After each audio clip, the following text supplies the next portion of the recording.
From Super League to Olympic distance to age group world records to Kona. Go longer with the right fuel at the right time with SFuels.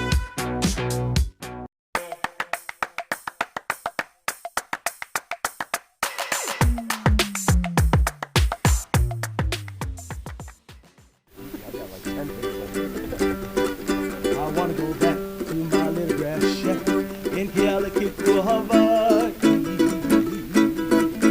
where the humu nuku nuku wapua is swimming by. It's breakfast with Bob. It's breakfast with Bob. Let's hear it for Poncho Man. Welcome to our 11th edition of Breakfast with Bob from beautiful Huggles on the Rocks. My name is Bob Babbitt. We're brought to you by Master Spas SFuels.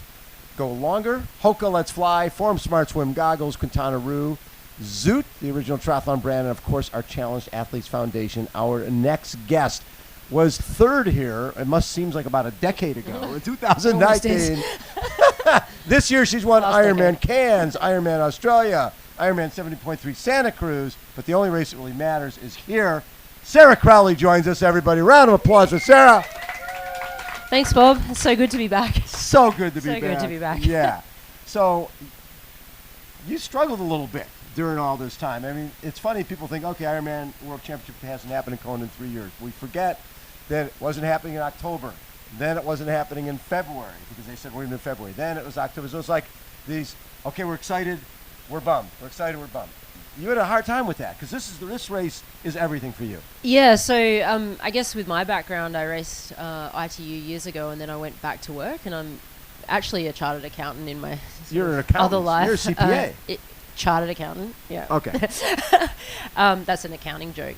But yeah, look, I think probably, when I went to race this long distance stuff, this was the race that I did it for. It was to challenge myself on what is the hardest course against the best competition under the most duress and hardest conditions. And so I think, when we lost Hawaii for the COVID, it kind of just, it really threw a spanner in the works. And alongside that, I had some personal things going on. I got divorced and I had an injury because I was stressed, and it's been a long road back. And, last year I really was trying to focus, and so I guess everyday people will appreciate these things. It's like, well, when you lose the focus of what your entire life's work is about, and then in the middle of that you've got all this other noise of personal stuff going on, it became very difficult to focus on what I wanted, and all the other racing, as it feels to me now, is superfluous, and they're all little races on the journey to here. And so this year has finally sort of felt more normal to me, and I'm really excited to see what will happen on Thursday, because we've really thrown the piece of paper out and just said, look, let's do what we normally do. And that's meant not being so reactive to races that have popped up on the schedule and focusing on what works for me. So, yeah. And having stability is somewhat important. And you really didn't. Where were you living during all this time? Yeah, so it was 2 years almost on the road. I think we left to race Challenge Daytona in 2020. Was it 2020? PTO? Yeah. So maybe we left after there was a postponed Cairns race in 2020, and we left to the US. And then once we're out, we sort of had to stay out because they couldn't come back in. Couldn't come back in without quarantining. And you couldn't go to Australia. No, so it was pretty much we did 3 months in the snow in Park City around that race, and then we went to St. George for 5 months maybe, and then Kona was postponed. Well, we actually went back to Park City, and then Kona was postponed last year. And when that happened, I then went to Europe to do a couple of races, but and had to actually stay in Europe for visa reasons and things. And so toward the end of the year, when I got back to the US in, say, December 21, we were able to enter Australia, but we had to spend 2 weeks in another state in Australia before we could enter Queensland. So finally got back on Christmas Day, just gone. And then, it was only 3 or 4 months at home, but I actually bought my own place, and things have settled down a lot, and it's made focusing on the training a lot easier. Yeah. So was it difficult for you not to go? It was an Ironman World Championship. It was in St. George. You do a lot of training in Utah. Was it hard for you not to do that, knowing that, okay, if I go there, does that compromise this? Yeah, and that's what we sort of looked at. We know that, for me, my championship season has always been around this time. I've always performed well in October, November racing. And Right. so, it's like we thought, you know what, like we can keep trying to catch up from this injury and, poor performances and things that had happened in the years before. We can dedicate some real time to progress. And so it meant having to give up on St. George. And so my coach actually wrote down on a piece of paper, he said, oh, look, if you one Ironman Cairns, another Ironman, and then prepared into Hawaii with a really good performance at a 70.3, and then we replicated what we can do in Hawaii, would you be happy with this year? And I'm like, well, yeah. And he said, well, if we do that, we can't do St. George. And so, I guess it was probably putting what is obvious to me in my face and having to make a hard decision. But, it's funny because I felt quite relieved because I knew that between January and May or whenever it was, I wasn't going to be where we needed to be. And, like, you can see that my performance at Port Macquarie, although it was, like, probably the 4th fastest time at Port Macquarie ever, it wasn't where I'm at now. And it's not where I need to be. And that's when we would have been racing St. George. So, and then after that, we then went and did Cairns, and we put away all the racing again, and we just sat down and glued ourselves to a room and basically just swim, bike, run, train, sleep, recover. And then, we sort of had a little hit out at Santa Cruz just recently. And so, yeah, look, I think normally we probably would throw in a few more of those little speculative fun races, but I think this year it's the only way for me to get back. And it was a lot of hard work, I promise that. It's not... when you're really fit, it's easy to think that it's easy to maintain, but it doesn't take long to rip the guts out of the training, and that you do actually need to apply yourself. And then when the level is going up, it's like double. So it's like you can get back to where you were, but is that even good enough? So, it's been...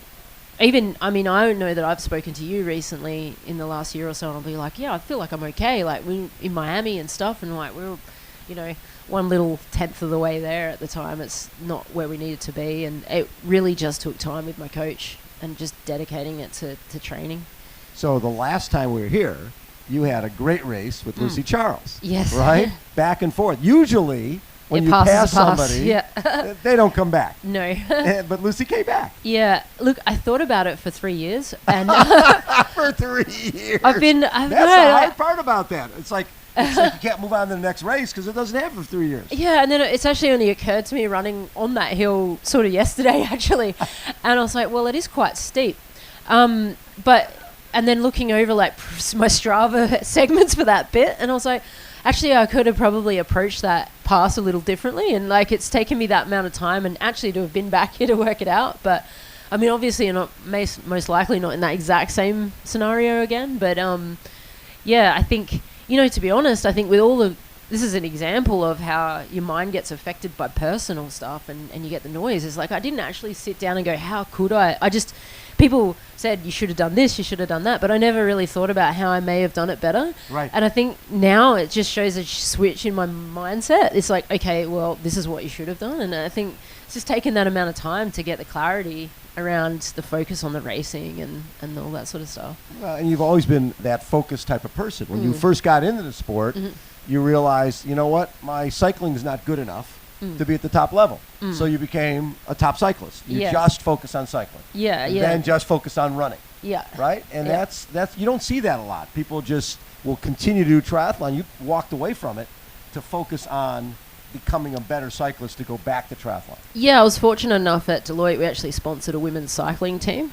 And then I rang up asking for a jersey because I'm like, oh, that's pretty cool. I want a Deloitte cycling jersey. And they're like, well, can you ride? I'm like, well, I just finished ITU. I mean, maybe. And so I was like, well, actually down the track, I might want to do long course.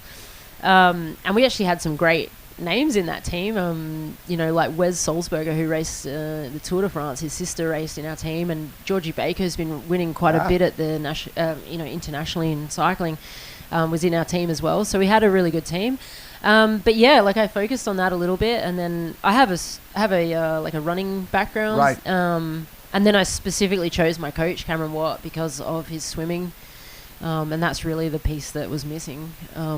In ITU, I was getting sort of not lapped out, but I was out the back. ITU wasn't your style. right? Yeah, but now I wonder if I could. I'm getting out in the. I got out in Edmonton with Nicola, and I'm like, oh, hang on a minute. We've actually made some real gains here. Wind it back 10 years. That's great. Yeah. So the swimming is getting better.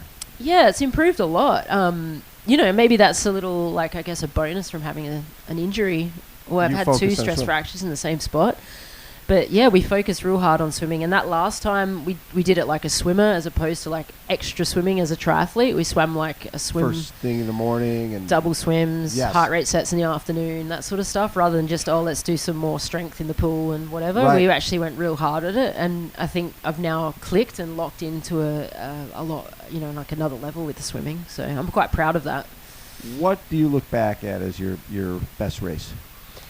Well, obviously 19 was a pretty good race. Like, I've had some amazing races in my career that I'm really proud of, but it's funny because you never have the perfect race. So there's always races, like there's races people don't know I did. Like I got disqualified for a little mishap with a course direction in WA a few years ago after a stress fracture, and it was my first race back, and so I was actually did quite well in that race, and I was Yeah. so proud to finish. But like on the scheme of things, no one cares. It's nothing to anyone, but to me it means a lot. Well, so. but that's all that matters at Yeah, the end that's of the day, right. because that drives you. Yeah. I want to have that perfect race, Yeah. and that was it. Yeah. Besides that little thing with the official. That was the Yeah. problem. Well, I was Yeah. directed a little bit short. So. But as well, like it's also like blocks of things where you string it together. Like after Kona here in 19, I actually raced one of our potential Olympic athletes into Noosa trying to we racing into the last 500 meters for like second and third. It's like unbelievable 3 weeks after this race to do an Olympic distance event and race that hard, and then follow up again 3 weeks after that winning Arizona. And so I think those little things are like career moments that you're just so proud of, to be able to just experience that. And yeah, in the time you don't notice how amazing it actually is, but when you reflect on it, you just sort of, it's like an out of body thing, like wow, I actually did that. So Being away from here for 3 years, when you get off the plane and you've had so much success on this island, did You you smell just it. feel like, yeah, right. Yeah. Did you just feel like, okay, now yeah. I know why I've gone through all the crap. Yeah, I Because also was this like, is, oh, this is I'm- why, this is what it's all about. yeah, and I was like, oh damn, I miss Asia, because we often race in Asia a fair bit, and that's the same sort of vibes we get here with the, just that humidity and everything. And I think You like that? I love it, yeah. And then this is like Noosa. Noosa's my favorite race other than this. So yeah, it's just got that nice feel about it. I don't know what it is. Very cool. So you've been podiumed here. What would it mean for you to win this? Well, it's a life goal, isn't it? It's a career goal. So yeah, and I think with the number of athletes in the field, it's actually possible for things to happen. It just depends on playing your cards exactly right when they Yeah. happen. And I guess I didn't know in 19 that Annie would keep going at the pace that she did. We don't know she wasn't going to slow down, and all it then would have taken was that pass to be correct. So, or maybe to have dropped Annie on the bike, which there was an opportunity to do so. And that's the fine line you're racing at now. It's not as simple as I'm going to go time trial this No. thing. It's there's tactics, then there's opportunity, and if you can take advantage of it, there's definitely the possibility opens up. Obviously, Danny's out there, and she's in form. Danny's in a Yeah. different world right now. And it's funny when people are sort of, oh, she's done. I'm like, And then yeah. she's not done. She's won 41 out of 48 races since 2014. Yeah. She's not done. She's probably had a period of time similar to me where you just You just kind of question, and do you yeah. and do you expect that over a 10, 15 year career, 20 year career? It's like you're gonna have you have it at work. You're gonna have it especially when you need to 100% apply yourself to be at this level. But it does show that you have to be focused, even if you're that great, to achieve what you are capable of. Like you can't be half in with this. So, and it slips away quite quickly, even for Danny, if you're not. So, yeah, the opportunity, if it comes up, I'll take advantage of it. I think that's my style of racing. I'll be there. And I think this year I maybe have a little underrated, but I definitely know that people will remember that when they see me running in the second half of this run and I'm still there, they'll be, it'll be in front of mine. Oh, that's Sarah hang on a Crowley minute, what's again. going to happen here?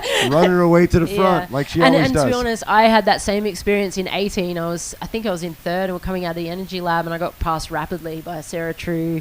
I think maybe it was Was it Annie, Heather? No. Annie, Sarah True, and Rinny. And Rinny was that person for me. It's like, what's going on here? you know, you've just had a kid. How are you coming back into the top 5? And then, but before I knew it, she'd passed me, and I'm like, well, you can never rule someone out. You must respect every athlete in this race, and you know, there are a few dark horses and things, and people that you just need to pay attention to. And I think, anything can happen. But yeah, we'll see. You like being a dark horse. Yeah, it's good. It's relaxing, actually. How about a round of applause for Sarah Crowley? Poncho Man, take us out.